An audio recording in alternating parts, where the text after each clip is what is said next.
For this project, I'm going to use 22 gauge non-galvanized weldable steel. I got this steel from Home Depot and it has a little bit of surface rust, but we'll be able to take care of that after I make the griddle.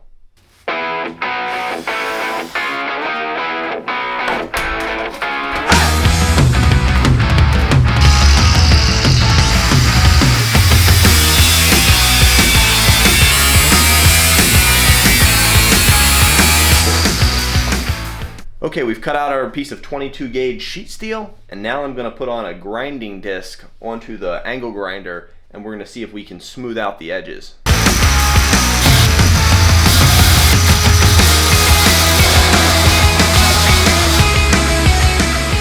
Well, now what we have to do is hammer this into our desired shape. And the perfect place to do that is on an anvil, and the one built into our bench vise will do just fine.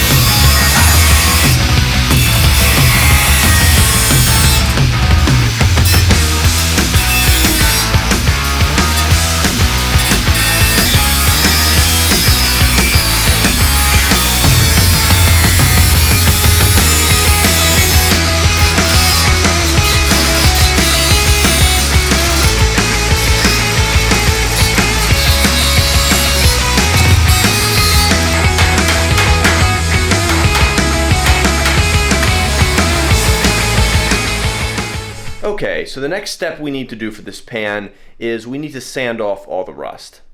I'm going to use 220 grit sandpaper.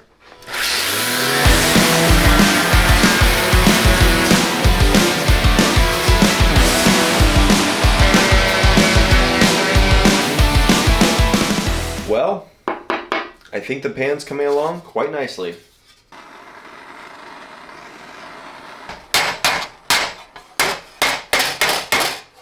Do you see how the steel turned blue when we heated it? That's called bluing the metal, and that makes the steel more corrosion resistant. It's not foolproof and it doesn't turn it into stainless steel, but that will definitely improve it above its natural corrosion resistance abilities. So now we're going to do that to the whole pan.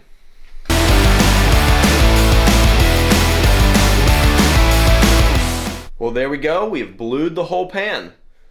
Well, the pan is wet because I ran it under the sink to cool it down. But you can see these rainbow colors of red and blue and how they're uneven. And these are uneven because of the uneven heating process used to heat the pan. Heating it also kind of warped it. One thing I thought I might add is that we don't bend the edges just to keep food from falling off the side. Adding bevels to the edges actually strengthens the pan and makes it more durable. Well, you could stop here and you could season the pan as is, but I think I'm going to add handles to it.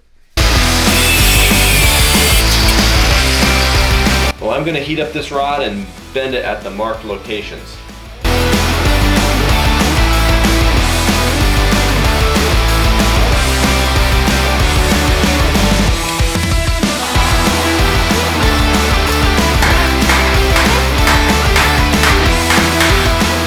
And there we have flattened both sides of the handle.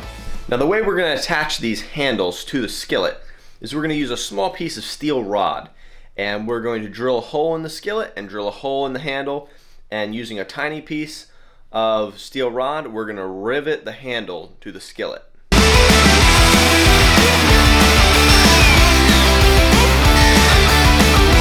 Now we just got to mount this to the pan. In this case it's just easier to use a hacksaw than it is the angle grinder. And right here on the tip of my finger is the piece of steel we're going to use to rivet the handle to the pan.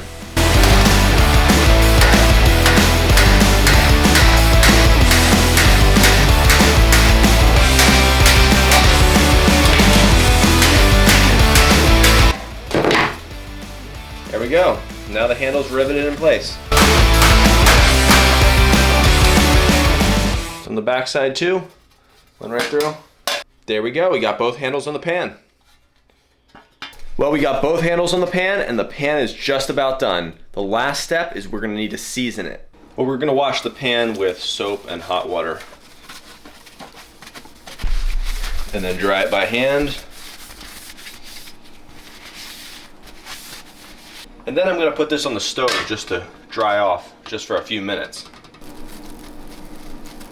Then once it's completely dry, I'm going to set the oven for 475 degrees.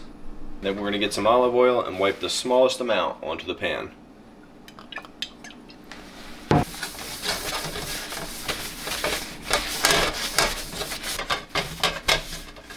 And we want to wipe this oil until we don't see that sheen anymore. Then we're going to throw that in the oven for about an hour.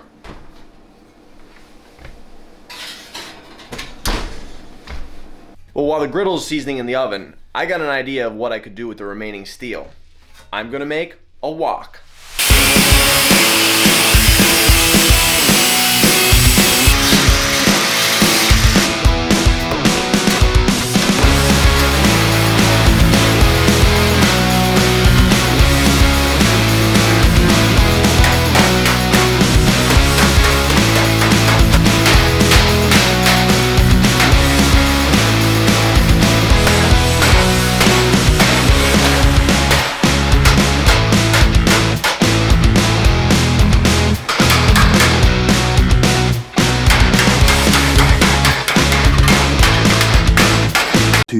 Hours later.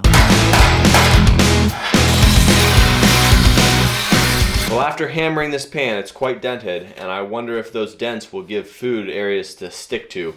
We're definitely going to have to season this pan really well. I've got the holes lined up, and I'm ready to attach the handle.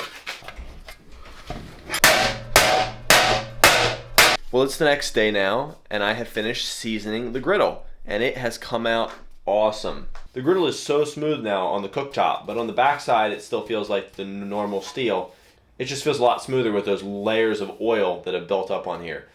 I seasoned it 3 times at 475 degrees with a little bit of olive oil, but you could do it as many times as you like.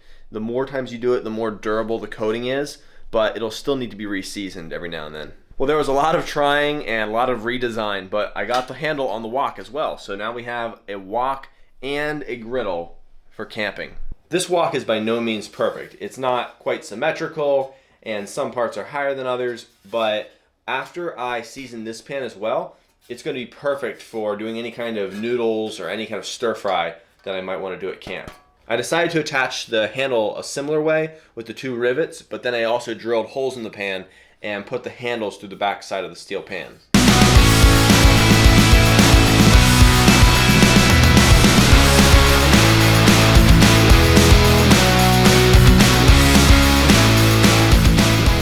If you guys have never tried any types of projects like this, you should give it a try. It really doesn't take a lot of tools, and it's pretty easy, and it's really satisfying. And you get nice pans to use at camp. The tools you need are really cheap as well. I've been using this corded electric drill from the 1980s and a basic Coleman torch to heat up the metal. You also need a sledgehammer and a hacksaw and an angle grinder. Alright guys, thanks so much for watching. If you like this video, let me know which of the 2 pans you liked better, and subscribe, and I'll see you in the next video.